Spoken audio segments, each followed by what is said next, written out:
General Hospital spoilers reveal that Brad is truly consumed by intense jealousy as he witnesses the blossoming relationship between Marco and Lucas. Every accidental touch, every meaningful glance, and especially the intimate laughter Lucas shares with Marco feel like daggers piercing Brad's heart. He cannot accept that the man he still deeply loves is slowly building a new life with someone else.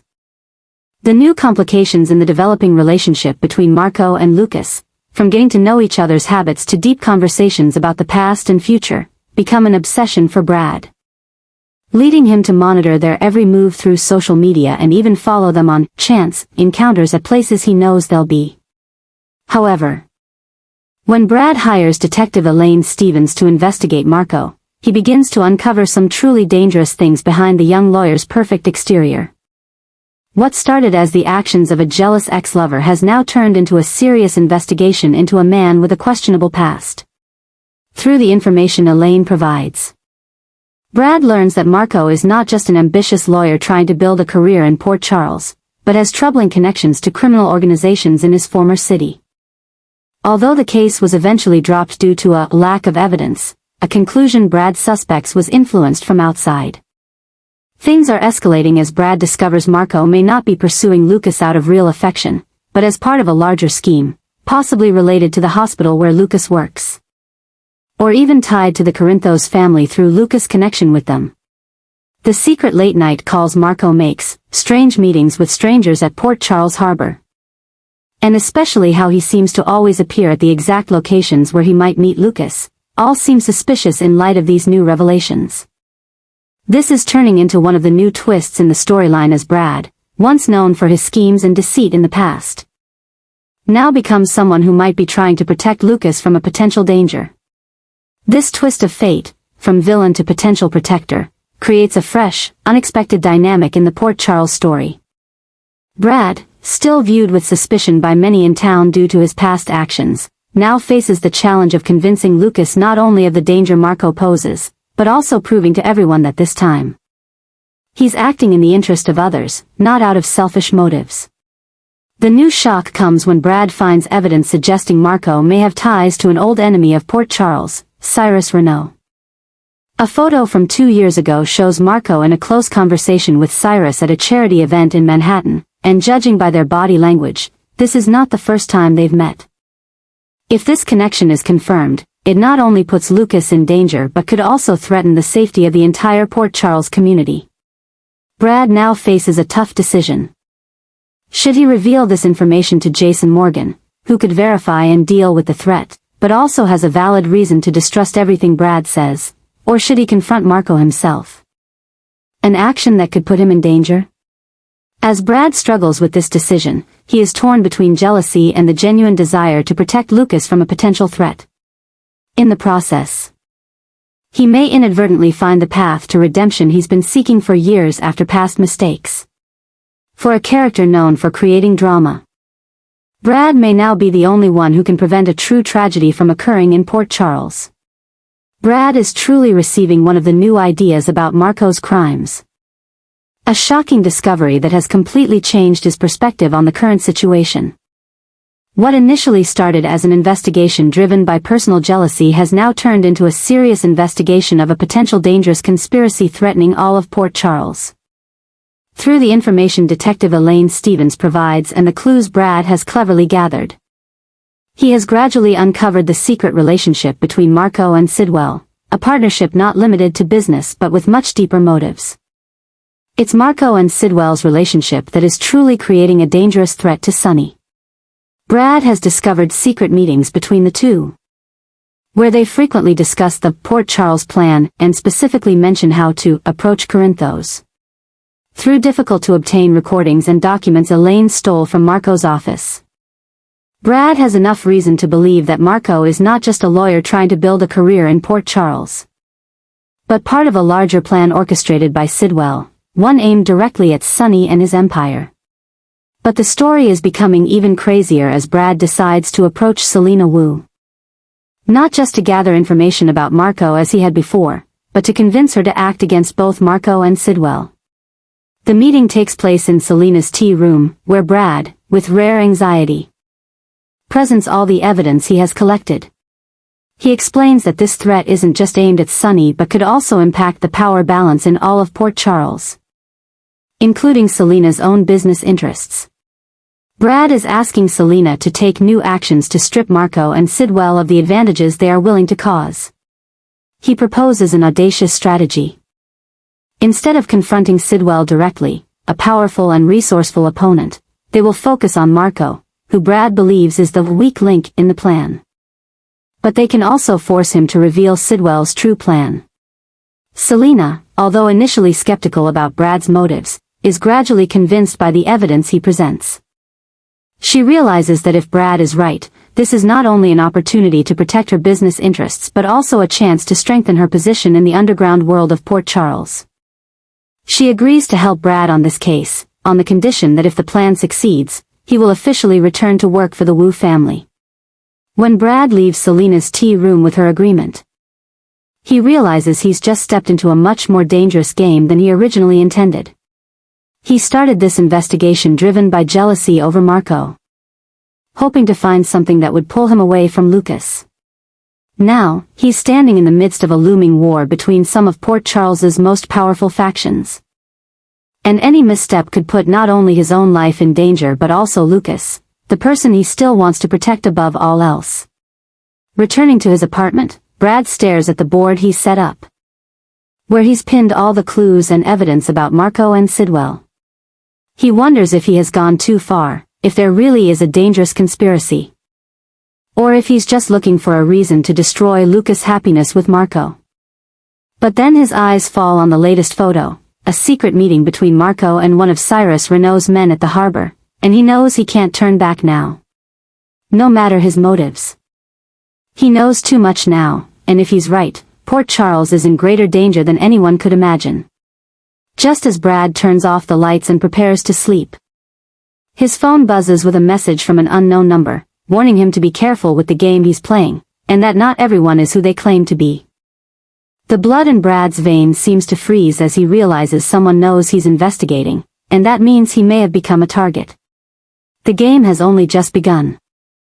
And Brad Cooper, once a manipulator and liar, may now be the only one who can prevent a disaster from coming to Port Charles. In the following days, Brad begins to execute the plan with subtle support from Selina Wu. They can't act too publicly for fear of alerting Marco and Sidwell, but they can't delay either because the threat is growing. Brad decides to carefully approach Lucas, not to win him back as originally intended, but to warn him of the potential danger Marco poses. This is an extremely difficult task because Lucas still harbors doubts about Brad due to past deceptions. And any warning from him could be seen as a jealous attempt to sabotage Lucas' new relationship. Meanwhile, Selina has begun to leverage her connections to keep a closer watch on Marco and Sidwell's activities. She's looking for a way to subtly approach Sunny to warn him of the potential threat, without revealing her information source. This is a risky move, given the tense and suspicious relationship between the Wu family and the Corinthos family, but Selina understands that in this situation, a temporary alliance may be necessary. Brad has also begun gathering more information about Marco's past, digging deeper into his years before he came to Port Charles. This leads him to a stunning discovery.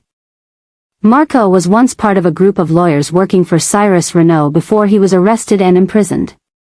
However, unlike the other colleagues who were charged alongside Cyrus, Marco not only escaped all accusations but also kept his law license, a sign that he may have cooperated with authorities or had special connections protecting him. Even more troubling, Brad uncovers a large payment transferred into Marco's offshore account right after Cyrus was arrested, money that could have been a reward for his silence or for some service he provided. And now, with Cyrus still in prison but gradually regaining influence, Marco suddenly appears in Port Charles and starts building a relationship with Lucas, a man with direct ties to the Corinthos family. This cannot just be a coincidence. Brad is increasingly convinced that Marco is not just a pawn in Sidwell's plan, but may be acting as a representative for Cyrus, with the goal of re-establishing his presence in Port Charles. If this is true, the threat they're facing is far greater than Brad initially imagined. Not only is Sunny and his empire in danger, But the entire power structure of Port Charles could be upended if Cyrus succeeds in re-establishing his operations through proxies like Marco and Sidwell. With each new piece of the puzzle falling into place, Brad becomes more acutely aware of the danger Lucas is facing. The man he still loves is unknowingly becoming a pawn in a dangerous game. And Brad knows he must act quickly to protect Lucas, even if it means facing his anger and mistrust. As Brad prepares for the next step in his plan, a direct confrontation with Lucas to warn him about Marco, he receives another message from the unknown number, an address and time. With a note saying that if he wants to know the truth about Marco and Sidwell, he should go there alone. This could be an opportunity to gather more crucial information, but it could also be a trap.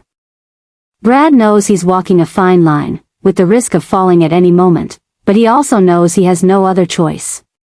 He puts the phone down, starts preparing for the mysterious meeting, hoping that it will provide him with the necessary information to save Lucas, and perhaps even Port Charles, from the growing threat posed by Marco, Sidwell, and possibly Cyrus. With each step in his investigation, Brad is realizing that he's unintentionally stepped into a much more complex web of conspiracy than a simple love story. And in the process, the man once known for his selfish schemes may now be becoming one of Port Charles's last hopes in preventing a secret takeover by some of the darkest forces around. Brad is revealing one of the biggest secrets he has, a shocking discovery about the true identity of Marco Rios that is sending shockwaves through Port Charles. After weeks of relentless investigation, gathering evidence, and connecting the dots, Brad has finally uncovered the terrifying truth. Marco Rios is not the ambitious, innocent lawyer he claims to be, but is actually Marco Renault, the grandson of Cyrus, Sonny Corinthos' arch-nemesis and one of the most dangerous criminals to ever threaten Port Charles.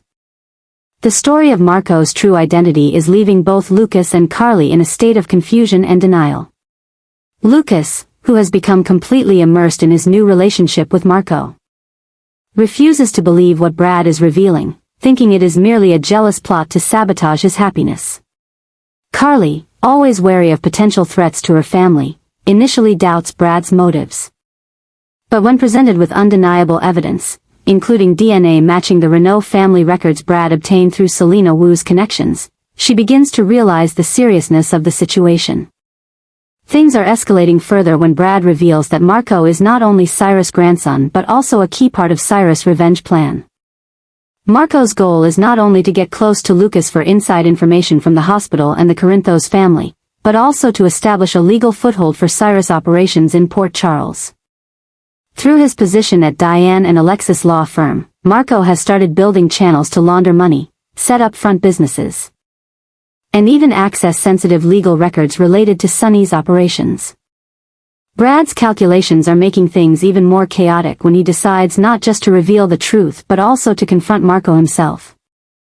Rather than passing the information to Sonny or Jason, who could easily deal with Marco in their own way, Brad has chosen a much more dangerous path, setting a trap to catch Marco red-handed and force him to confess everything in front of Lucas. This is an extremely risky move, not only because Marco could be far more dangerous than he appears, but also because it could put Lucas directly in harm's way.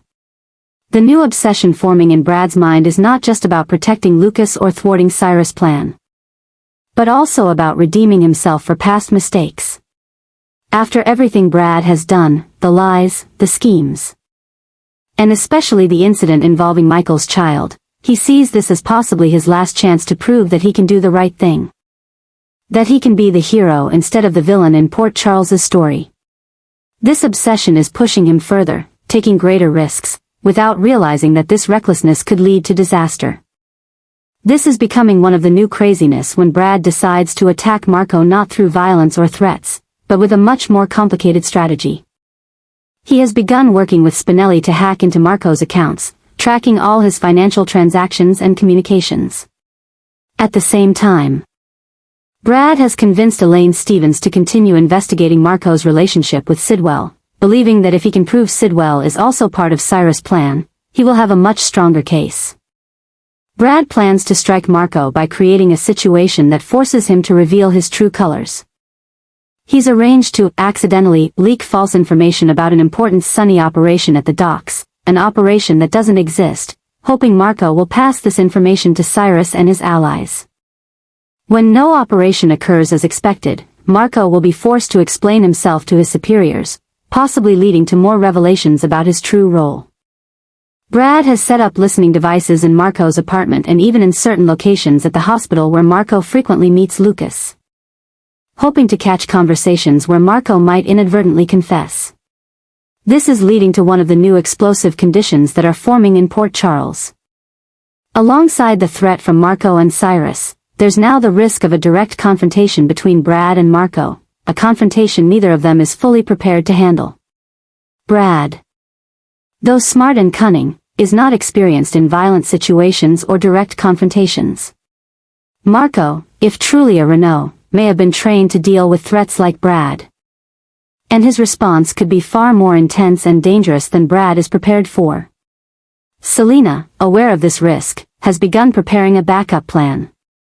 She has secretly sent some of her people to keep an eye on Brad, not to stop him, but to protect him in case Marco discovers and retaliates. At the same time, she has started building a dossier on Marco and Sidwell's activities, ready to hand it over to Sonny if Brad's plan fails. This is a tactical move, ensuring that even if Brad doesn't succeed, the information will still get to those who can stop Cyrus and his plans. As Port Charles stands on the brink of a confrontation that could change the town forever, Brad Cooper finds himself in a position he never imagined, a potential protector of the town he has tried to manipulate for his personal gain. Will he succeed in exposing Marco and stopping Cyrus' plan, or will he become the next victim on the long list of those who've tried to stand up to the Renault family? And more importantly, will Lucas believe what Brad is saying, or will he side with Marco, the man he is slowly falling in love with, unaware that every moment he spends with him is bringing him closer to danger? As Brad prepares for the next step in his plan, he can't help but feel a bitter sense of irony. After all the schemes and lies of his past, he is now the only one standing between Port Charles and a threat that most people don't even realize exists. And ironically, the very skills of deception and manipulation he has honed over the years may now be his most effective weapon in exposing an even more dangerous deceiver and manipulator.